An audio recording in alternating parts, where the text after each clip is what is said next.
আসসালামু আলাইকুম সবাইকে, কেমন আছেন সবাই? এই যে দেখছেন এখানে ছোট ছোট পাঁচমিশালি মাছ আছে। এগুলো কিন্তু একদম টাটকা খাল বিলের মাছ। তো বাড়িতে আসলেই আমাদের এইসব ছোট ছোট পাঁচমিশালি মাছ আমাদের চাই।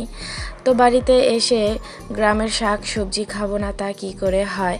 তো মা আর দাদি শাক সবজি বাছছিলেন, আর এদিকে বাহিরে প্রচুর বৃষ্টি হচ্ছিল। বৃষ্টির মধ্যেই আমার মেয়ে দেখুন দোলনা খাচ্ছে। তো ওর দোলনা খাওয়া দেখে আমারও ছোটোবেলার মতো দোলনা খেতে ইচ্ছে করছে। যদি নিচে ছোট হতাম ওকে নামিয়ে দিয়ে দোলনা খেতাম।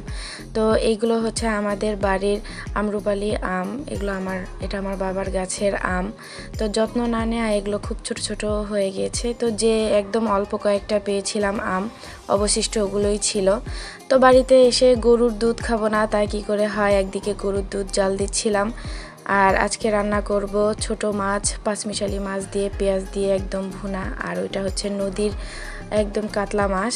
তো এই মাছটা দিয়ে দুন্দুল তরকারি রান্না করব। আর বাড়িতে আসব, শাক খাবো না তা কি করে। বাড়িতে আসলেই আমাদের সর্বপ্রথম শাক বা কচু বলেন, এগুলো আমাদের লাগেই। ফুফু হোক দাদি হোক ওনাদেরকে বলি আমাদের লাগবে এগুলো, কারণ শহরে আমরা একদম টাটকা টাটকা শাক কচু এগুলো একদমই পাই না।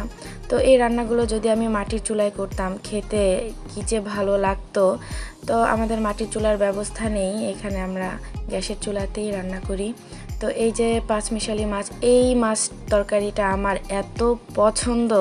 তো ভালো থাকবেন সবাই, আজকে এখানেই শেষ করছি, আবার দেখা হবে ইনশাআল্লাহ।